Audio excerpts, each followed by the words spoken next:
Halo semua, balik lagi di channel Boknime. Sebelum kita mulai, klik tombol subscribe dan aktifkan lonceng notifikasinya supaya kalian tidak ketinggalan info dan teori terbaru mengenai One Piece. Sekarang lanjut ke pembahasan. Halo teman Boknime, pada kesempatan kali ini Boknime membahas cerita selanjutnya, melanjutkan chapter lalu pada video sebelumnya. Scenes kali ini memperlihatkan Imusama yang merasuki tubuh Gunko bersama dengan Somers dan Gillingham sedang memantau situasi di Pulau Elbaf. Mereka melihat perkembangan kekacauan yang tengah berlangsung di negeri para raksasa itu. Salah satu bagian menarik dari pertempuran di sana adalah pertarungan antara Brook dan Jinbe melawan Dory dan Brogy yang saat ini sudah diubah menjadi raksasa iblis oleh Imusama. Dalam model raksasa iblis, mereka mengalami peningkatan kekuatan yang cukup signifikan sehingga Brook dan Jinbe menjadi cukup terdesak. Ketika Imusama dan para satria suci melihat pertarungan tersebut, Somers bilang, kekuatan-kekuatan kru topi jerami patut diakui. Namun menurut Somers, si pria tengkorak itu tak lama lagi akan kalah, sedangkan Jinbe mungkin masih akan mampu untuk bertahan lebih lama. Melihat keadaan di sana, Gillingham juga setuju, sebab Brook tampak semakin kelelahan dan juga kerepotan. Berbeda dengan Jinbe yang masih memberi perlawanan yang cukup sengit. Tak lama berselang, Dory yang sedang bertarung melawan Brook melancarkan suatu serangan kuat yang membuat sang musisi bajak laut topi jerami itu terempas cukup jauh. Brook pun tanpa kesulitan untuk berdiri kembali. Imusama yang menyaksikan peristiwa itu dari kejauhan segera menciptakan tanda panah yang diarahkan kepada Brook. Tanda panah itu pun mengikat tubuh Brook sehingga dia tidak bisa bergerak lagi. Jadi Imusama dapat memakai kekuatan milik orang lain yang tubuhnya dia rasuki. Sebab kita tahu bahwa tanda panah itu adalah kemampuan milik Gunko. Kemudian Jinbe yang melihat keadaan Brook pun terkena serangan besar di tengah pertarungannya melawan Brogy. Hal itu tentu memberi Brogy kesempatan untuk melancarkan suatu serangan kuat memakai kapaknya kepada Jinbe. Memang Jinbe sempat menangkis dengan dua tangannya yang berlapis Bushosoku Haki, tapi tetap saja dia terlempar cukup jauh sampai ke dekat Brook. Imusama dari kejauhan pun langsung melakukan hal yang sama seperti tadi. Dia menciptakan tanda panah untuk mengikat tubuh Jinbe. Dengan begitu, Dory dan Brogy kini bisa menuju ke desa tempat Jarul berada saat ini, karena perintah awal Imusama untuk mereka adalah mengincar sang tatua Elbaf itu. Brook dan Jinbe yang sudah terikat dengan tanda panah itu pun tak bisa lagi menghalangi Dory dan Brogy yang akan mengincar Jarul. Tak jauh dari sana, Imusama melihat Usopp yang sedang melarikan diri dari monster mimpi buruk ciptaan Gillingham. Usopp pun terkejut ketika dia mendekati tempat Brook dan Jinbe karena kedua orang itu tampak sudah terbelenggu kembali seperti semula. Usopp bilang sangat gawat jika teman-temannya itu mulai tertangkap lagi, sebab keadaan akan menjadi semakin merepotkan. Berhubung jarak monster mimpi buruk yang mengejarnya masih cukup jauh, Usopp ingin mencoba membebaskan Brook dan Jinbe. Tapi Imusama yang menyaksikan hal tersebut tidak tinggal diam. Dia segera menciptakan tanda panah baru untuk menahan Usopp. Jadi sekarang ada masalah besar untuk Usopp, Brook dan Jinbe yang sedang terikat itu. Monster mimpi buruk telah semakin dekat dan siap untuk menyerang mereka. Mereka pun tak bisa berbuat apa-apa untuk melawan atau menghindar. Untung saja Saul datang ke sana. Meski dalam kondisi terluka, tapi Saul sekuat tenaga berhasil memukul monster mimpi buruk itu. Imusama yang melihat itu pun sebenarnya ingin juga menangkap Saul, tapi fokusnya teralihkan oleh banyak prajurit raksasa yang mendekat untuk menyerangnya, sehingga Imusama pun bertarung melawan para prajurit tersebut. Di sini kita akan melihat Somers dan Gillingham tidak mencoba untuk mengganggu pertarungan Imusama. Mereka tak mau sok kuat untuk melindungi sang pemimpin tertinggi pemerintah dunia itu, sebab mereka tahu Imusama tak mau diganggu dalam sebuah pertarungan. Selain itu, tentu mereka juga yakin kekuatan dari para prajurit raksasa tersebut walau dalam jumlah banyak tak akan mampu untuk melawan Imusama. Jadi, kedua kesatria suci itu tetap fokus menjalankan bagian misinya masing-masing. Beralih scenes lain, ketika monster mimpi buruk jatuh karena pukulan Saul tadi, sang raksasa tersebut tak mau membuang kesempatan itu. Dia langsung melompat ke atas tubuh sang monster lalu melancarkan serangan beruntun untuk menghancurkan monster tersebut.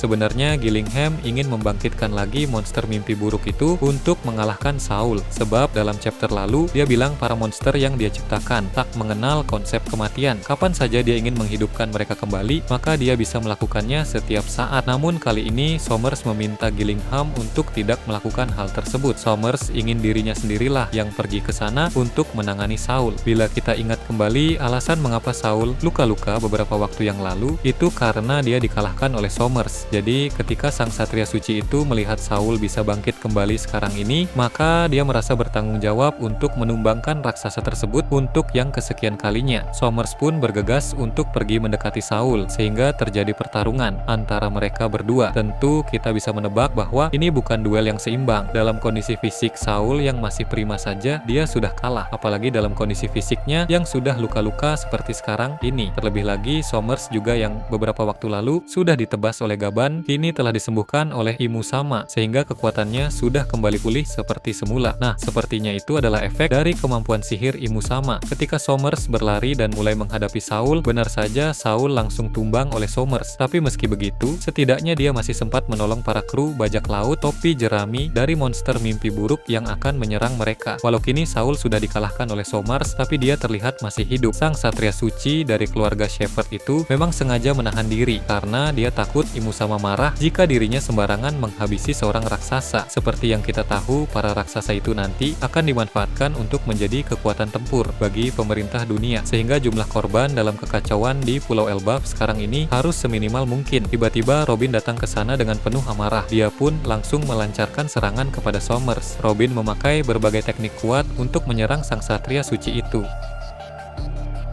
Tapi karena Somers bisa beregenerasi, maka semuanya menjadi percuma. Robin pun bertanya-tanya sendiri bagaimana tadi Skopper Gaban bisa menghentikan regenerasi Somers. Tanpa teknik seperti Gaban tadi, mustahil untuk bisa menang melawan seorang kesatria suci. Somers pun bilang Robin tak akan punya kesempatan untuk mengalahkannya sekarang ini, karena Somers yang sekarang lebih kuat dari Somers yang tadi. Dari apa yang kita ketahui ini, semakin jelas bahwa memang setelah dia disembuhkan oleh Imu Sama, dia telah menjadi semakin kuat. Kekuatan sihir Imu Sama memang sangat luar biasa. Setelah pertarungan berlangsung lebih lama, Somers akhirnya mendapat kesempatan untuk membelenggu tubuh Robin lagi dengan akar duri seperti sebelumnya. Beralih ke tempat Nami, dia mulai panik ketika melihat teman-temannya tertangkap lagi satu persatu. Nami pun melancarkan serangan besar memakai Zeus yang berhasil menumbahkan salah satu monster mimpi buruk. Namun, serangan dari Nami tadi malah memancing perhatian dari Imu Sama yang telah selesai mengalahkan para prajurit raksasa tadi. Imu Sama pun segera menggunakan teknik tanda panah Gunko untuk menangkap Nami juga. Dari kejauhan, Franky dan Bonnie bisa melihat kondisi teman-teman mereka itu. Franky pun mulai memikirkan cara untuk menyelamatkan Nami dan yang lain. Tapi untuk sekarang, itu masih belum bisa dilakukan, sebab dia masih harus fokus melawan musuh yang ada di hadapannya. Setelah itu, Somers yang telah mengalahkan dan menangkap Robin, kini kembali ke tempat Imu Sama dan juga Gillingham. Mereka pun mulai berbincang tentang peristiwa beberapa waktu yang lalu sebelum Imu Sama merasuki tubuh Gunko. Kala itu, Somers diserang oleh musuh dan tidak bisa beregenerasi. Somers menjelaskan kepada Gillingham bahwa musuh yang menyerangnya itu adalah Skopper Gaban, salah satu kru legendaris dalam bajak laut Roger pada masa lalu. Walau Gaban sudah tua, tapi kemampuannya masih sangat hebat. Somers pun lega karena Skopper Gaban telah berhasil dijatuhkan oleh Gunko dengan cara yang licik. Jika saja Gaban masih berada di dunia matahari, maka kehadirannya akan sangat merepotkan. Somers juga tidak ingin Gaban memberitahu kepada bajak laut topi jerami soal kelemahan dari kemampuan regenerasi, karena jika itu terjadi, maka akan sangat merepotkan bagi para kesatria suci.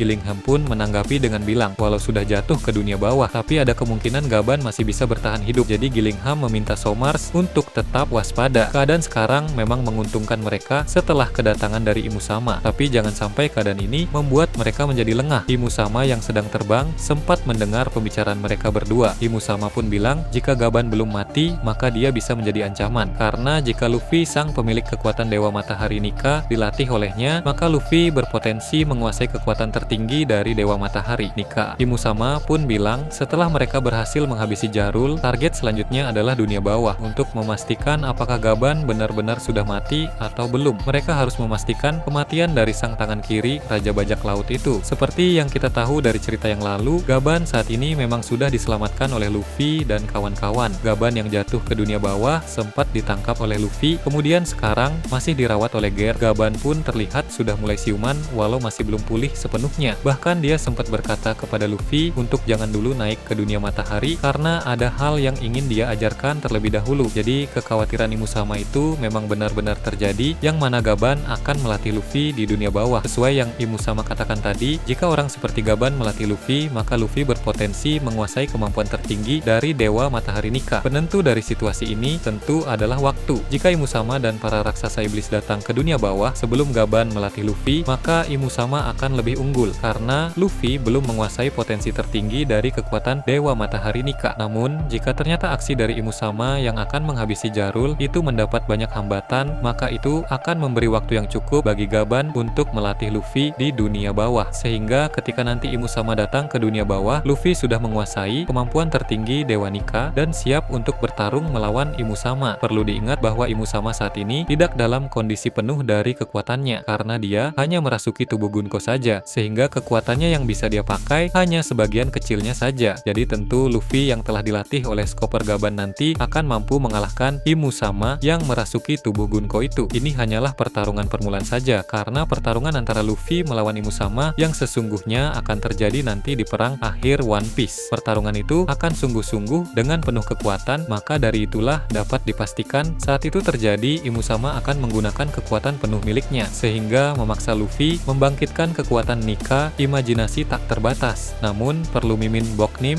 tekankan, Luffy di Elbaf hanya mendapat upgrade kekuatan hanya sebatas sewajarnya saja, tentu belum bisa membangkitkan Nika versi tak terbatasnya, sehingga memungkinkan Imusama bertemu Luffy nanti, Luffy masih mengalami kekalahan atau belum bisa mengungguli Imusama. Dengan kata lain, Luffy dapat menggunjang Imusama yang merasuki tubuh Gunko, sampai Gunko sadar kembali. Beralih ke tempat lain yang jauh dari sana, kerajaan Dressrosa kembali disorot. Terdapat beberapa negeri yang memutuskan untuk keluar dari naungan pemerintah dunia. Salah satunya adalah kerajaan Dressrosa. Setelah keluar dari afiliasi pemerintah dunia, Raja Rico mengundang para raja dan ratu dari negeri-negeri lain untuk mengadakan sebuah rapat pertemuan. Tidak lagi berafiliasi dengan pemerintah dunia akan membawa dampak buruk bagi mereka dalam berbagai faktor, sehingga mereka harus saling berdiskusi untuk segera mempersiapkan diri. Ketika pembicaraan berlangsung, mereka mendapat kabar terkini bahwa Mary Joyce diserang oleh pasukan revolusi. Hal ini membuat semuanya terkejut dan mulai membicarakan tentang serangan itu. Salah seorang raja berkata, mungkinkah pemerintah dunia akan tumbang? Raja lain pun menanggapi dengan bilang, mungkin untuk sekarang masih belum. Walau pasukan revolusi memang berhasil memberi masalah besar untuk pemerintah dunia, tapi tetap saja mereka masih terlalu kuat. Meski begitu, rangkaian serangan dari pasukan revolusi tentu akan membawa dampak yang sangat merugikan bagi pemerintah dunia. Seorang ratu di sana pun bilang, Monkey D. Dragon benar-benar luar biasa. Dari sekian banyaknya musuh pemerintah dunia, dia satu-satunya yang bisa mengguncang mereka sampai sebesar ini. Para raja dan ratu di sana pun mulai kepikiran untuk beraliansi saja dengan pasukan revolusi. Mereka bisa menyediakan senjata, kapal perang, dan pasukan tempur untuk pasukan revolusi. Sebagian besar dari mereka pun setuju, termasuk Raja Riku. Raja Riku yakin orang sehebat Dragon pasti bisa membawa kedamaian bagi dunia. Tiba-tiba saat pembicaraan itu masih berlangsung, seorang bawahan datang untuk melapor kepada Raja Riku. Dia bilang ada kekacauan yang terjadi tak jauh dari lokasi rapat. Belum diketahui pasti hal apa yang terjadi. Bagaimana menurut kalian terkait ini? Nah, itu tadi berbagai hal menarik pada chapter 1151.